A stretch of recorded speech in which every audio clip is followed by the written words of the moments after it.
ఈ ప్రయత్నాలన్నీ అయిపోయినా చంద్రబాబు నాయుడు గారు ప్రజల కోసం ప్రతిపక్ష పాత్ర పోషిస్తున్నాడు, అసెంబ్లీకి వచ్చేస్తున్నాడు, ఆయన ఎలాగైనా కొట్టండి అని ఇక ఆఖరి రాగం ఇంట్లో ఉన్న మహిళల మీద పాడించారు సార్. వాళ్ళు అంత దారుణంగా చేస్తే ఈ రోజున రాష్ట్రం అంతా చీకొట్టింది, చెప్పు దెబ్బండి 11 సీట్లకి.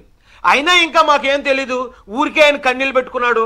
అది అసెంబ్లీ రికార్డ్స్లో లేదంటే అసెంబ్లీ రికార్డ్స్లో ఉందో లేదో త్వరలో బయటకు వస్తుంది. కానీ ఈ రాష్ట్రంలో, తెలుగు రాష్ట్రాల్లో, 2 తెలుగు రాష్ట్రాల్లో ప్రతి ఒక్క ప్రజల మనసుల్లో ఉంది, గుండెల్లో ఉన్న రికార్డ్స్లో ఉంది ఆ మాటని వీళ్ళు ఎలా చెరిపేయగలుగుతారండి?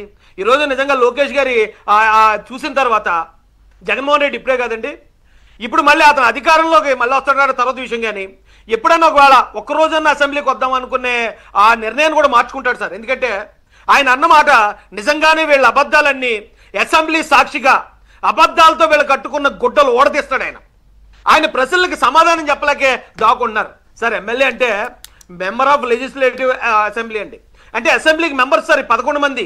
ఈ 11 మంది అసెంబ్లీకి వెళ్ళడానికి భయపడుతున్నారంటే తప్పు చేసినోడు ఎప్పుడు భయపడతాడు సార్? తప్పు చేసినోడు డైరెక్ట్గా వెళ్తే at this point of time నేనేమంటానంటే, ఇప్పుడు జగన్మోహన్ రెడ్డి మన ప్రెస్ మీట్లోనేమో నేను అన్ని వెతికాను, ఎక్కడ ఏమీ లేదు, చంద్రబాబు నాయుడు డ్రామా ఆడాడు అన్నాడు. కావాలంటే అది మళ్ళీ ప్లే చేసుకుని కూడా విందాం, అవసరం లేదు, లోకం అంతా చూసింది.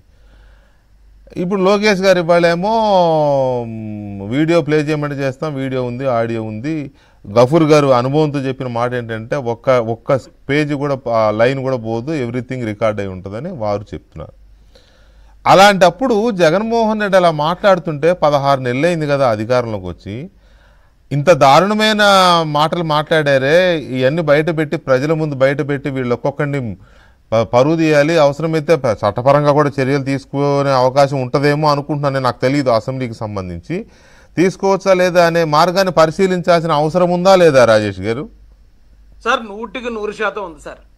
కాకపోతే ఈయన పెద్ద అయిన ఆలోచన అంతా ఇక ఆయన అధికారంలోకి వచ్చే వరకు అలా ఉంటాడు సార్. అధికారంలోకి వచ్చిన తర్వాత ఆయన ఈ రాష్ట్రం కోసం ఒక మిషన్ అయిపోతాడు సార్. ఆయన అలా ఎలా సార్? నేను ఇది గౌరవ సభగానే మారుస్తాను, ముఖ్యమంత్రిగానే అడుగు పెడతానని భీషణ ప్రతిజ్ఞ చేసి వెళ్ళిన పెద్ద ఆయన వచ్చిన తర్వాత అంత దారుణమైన అవమానానికి కారకులు ఎవరు అనే మినిమం ఇదైతే జనం ముందు పెట్టాలి కదా. వీళ్ళు ఎవరు, ఈ సన్నాసులు ఎవరు, ఈ దుర్మార్గులు ఎవరు అని తెలియాలి కదా. అనలేదని వాగుతున్నారు కదా. ఇప్పుడు మనకి చంద్రబాబు నాయుడు గారికి ఉన్న తేడా అదే కదా సార్. మనం అందరూ అదే బాధపడుతున్నాం. ఇప్పటికి ఇంకా ఆ రోజున జరిగిన అవమానానికి మాకు ప్రతీకారం తీర్చాలని ప్రతి కార్యకర్త కూడా ఈవేళ మాట్లాడుతున్నాడు సార్. గుండెలు రగిలిపోతున్నాయి మాకు. కానీ చంద్రబాబు నాయుడు గారితో ఎలా ఉంటుందంటే, ఆయన ఇలాంటి ఎన్నో చూసి వచ్చాడు. దానివల్ల సర్లే పోలే కుర్రోళ్ళని ఊరుకుంటున్నాడా, లేకపోతే మనం ప్రతీకార చర్య తీసుకున్నట్టు ఉంటుందని ఆలోచిస్తున్నాడా, లేకపోతే ఆయనకి రాష్ట్రం మీద అభివృద్ధి మీద ఉన్న ఆ సమయం దీని మీద కేటాయించడానికి ఆయనకి సమయం లేదా? పెద్ద ఆయన మహానుభావుడు, ఆయనకి తెలియాలండి. ఎందుకంటే ఇప్పటికి ఇంకా వీళ్ళు పేటరేకపోయే విధానం చూస్తూ ఉంటే వీళ్ళకి ఇమీడియట్గా ముక్తాడు వేయాలి సార్. ఎందుకంటే అసెంబ్లీకి వెళ్ళి అడగాల్సిన ప్రశ్నలు వీళ్ళు రోడ్డు మీద కూర్చొని అడగాల్సిన అవసరం ఏంటి? ఇవాళ మనం అనుకోండి తప్పదు ప్రెస్ మీట్ పెట్టి మాట్లాడతాం. వాళ్ళు ఎమ్మెల్యేలు, జగన్మోహన్ రెడ్డి ఒక ఎమ్మెల్యే, అతనితో పాటు ఇంకో 10 మంది అంతమంది ఎమ్మెల్యేలు ఉన్నారు.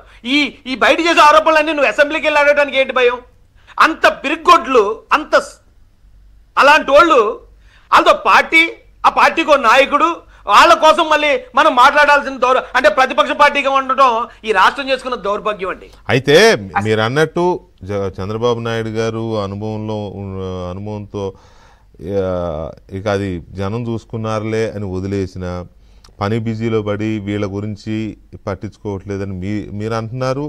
ఏమో కొంతవరకు లాజిక్ ఉందేమో, కానీ వాళ్ళు అనుకోవట్లేదే. వాళ్ళు ఏ సందర్భం వచ్చినా కూడా అదే గెలుగుతున్నారు కదా.